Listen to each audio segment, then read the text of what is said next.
Snowboarding has always looked like a lot of fun, never been myself. But I always wondered where it came from. Not only looks fun, but it looks like big business. So I have searched out the details of some snowboarding weird on today's episode of 5 Weird Things. Welcome to the channel. Now, the first time I saw snowboarding was actually in the Olympics, and I was amazed. The tricks, the speed, the precision. I can see how people would get addicted to this. Now, what about you? Any snowboarding experiences or stories? Put it down in the comments. All right, let's get into it. First, the things we all need to know. Snowboarding is a winter sport in which athletes ride a board down snow-covered slopes, using balance and technique to navigate terrain.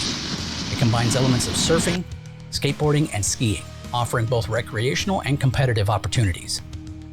Now, there are several disciplines when snowboarding, including freeriding, which focuses on natural mountain terrain, freestyle, which involves tricks, jumps, and terrain park features, and alpine snowboarding, which emphasizes speed and racing. Now, the sport requires specialized equipment, including a snowboard, bindings, and boots designed for control and stability. Snowboarding gained popularity in the late 20th century and became an Olympic sport in 1998.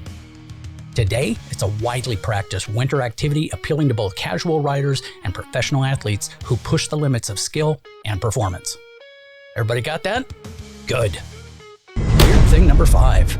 Snowboarding in the Olympics.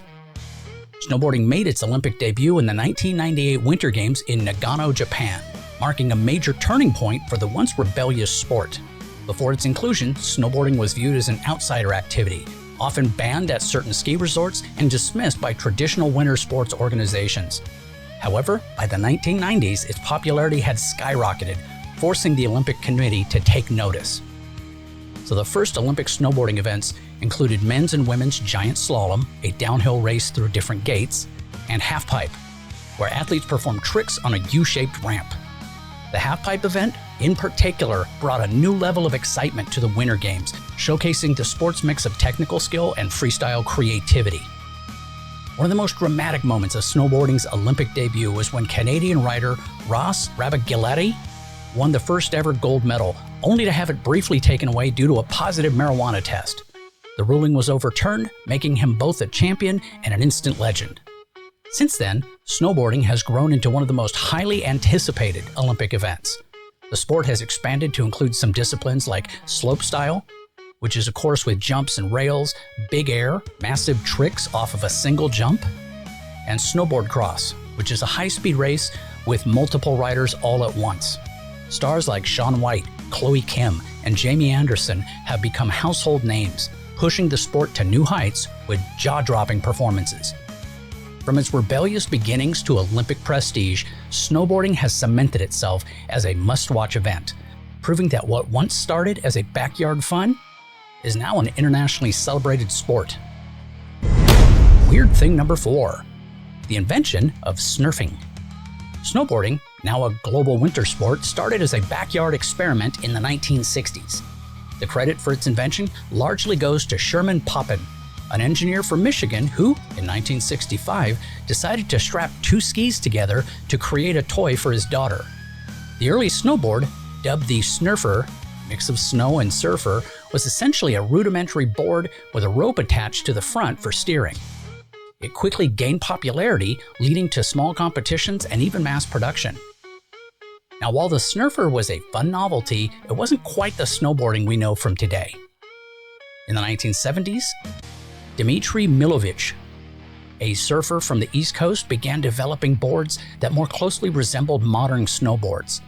Inspired by the way surfboards glided over waves, he experimented with new designs, adding metal edges and laminated materials for better control over snow. Now, around the same time, a skateboarder named Jake Burton Carpenter saw potential in the sport and began refining the concept. By the late 1970s, Burton had developed binding that secured riders' feet to the board, revolutionizing control and maneuverability. Another key figure was Tom Sims, a skateboard enthusiast who helped bring a freestyle influence to the sport. With his innovations and Burton's commitment to production, snowboarding grew in popularity through the 1980s, despite being banned at many ski resorts. By the 1990s, snowboarding was mainstream, and in 1998, it debuted as the winter sport. Now, what began as a child's backyard toy evolved into a global phenomenon, blending elements of surfing, skateboarding, and skiing into one of the most popular winter sports the world's ever seen. Weird thing number 3, the business of snowboarding. Now, snowboarding may have started as a backyard experiment gone wild, but today it's a multi-billion-dollar industry built on adrenaline, style, and an endless supply of expensive gear. So whether you're a casual weekend rider or a pro hucking triple corks off of a 50-foot jump, one thing is clear: someone is making money off of your snowy adventures. First, there's the gear industry, where a single snowboard can cost as much as a used car, and that's before you add binding boots and a jacket that makes you look like a futuristic ski ninja. Companies like Burton, Lib Tech, and Ride are constantly competing to sell you the latest tech, whether it's ultra-lightweight core construction, translation, slightly lighter wood, or space-age edge grip, translation, and turns better. Then there are the resorts, which make sure you pay dearly for the privilege of hurtling yourself down a mountain. Lift tickets can cost more than a luxury spa day, and if you forget your gloves, expect to drop $50 on a pair you could have bought at a gas station for $5. And don't get me started on the food. Nothing says highway robbery like a $20 cheeseburger at the lodge. Sponsorships are where the real money is at, and pro snowboarders are basically walking billboards for energy drinks, outerwear brands, and companies that make sunglasses so expensive they must be made out of unicorn tears. Shaun, for example, turned snowboarding fame into multi-million-dollar deals with Red Bull and Burton, proving that flying through the air can be just as lucrative as playing football without the concussions. Well, at least fewer concussions. At the end of the day, snowboarding is a business, but it's one we happily buy into because nothing beats the feeling of shredding fresh powder, even if it costs you an arm and a leg. Weird thing number 2, the big names of snowboarding. Now, snowboarding has produced some absolute legends, riders so good they make mere mortals look like Bambi on ice. These athletes have pulled off gravity-defying tricks, dominated competitions, and more importantly, made lots of money wearing beanies indoors. First up, Shaun, the Flying Tomato.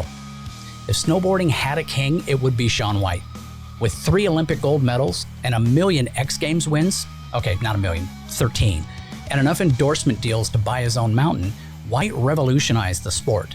Known for his wild red hair in the early days, he looked like a tomato with rocket boosters soaring through the halfpipe. Now retired, he still makes headlines, mostly for snowboarding better than you ever will. Chloe Kim, the queen of the halfpipe. Chloe Kim burst onto the scene like a human snowball of talent, winning her first Olympic gold in halfpipe at 17 years old, while most of us were struggling to wake up before noon. She casually took a break from competition to go to Princeton because apparently being an Olympic champion just wasn't enough for her. Then there's Travis Rice, the backcountry boss. Travis Rice doesn't do small. He's known for tackling some of the gnarliest mountains on Earth, often in locations that even Yeti are like, nah, that's a little bit much. His films like The Art of Flight turn snowboarding into cinematic magic, making normal slopes look like bunny hills. And then there's Jamie Anderson, the slopestyle superstar. Jamie Anderson wins Olympic medals and X Games trophies like they're buy one, get one free deals. She dominates slopestyle with the grace of a ballet dancer, if ballet dancers had to launch off of 60-foot jumps. These riders didn't just shred, they changed the game. They set the bar higher for everybody that came after, and they probably have way cooler snowboarding stories than your epic wipeout at the terrain park. And finally, weird thing number 1. The tricks are extreme. Snowboarding tricks started out simple, maybe a little hop, a little stylish grab, but then people decided that just wasn't enough. Now we have snowboarders flipping through the air like caffeinated gymnasts, spinning so much they probably forget where the ground is, and launching off jumps that look like they belong in a video game. Take the triple cork, for example.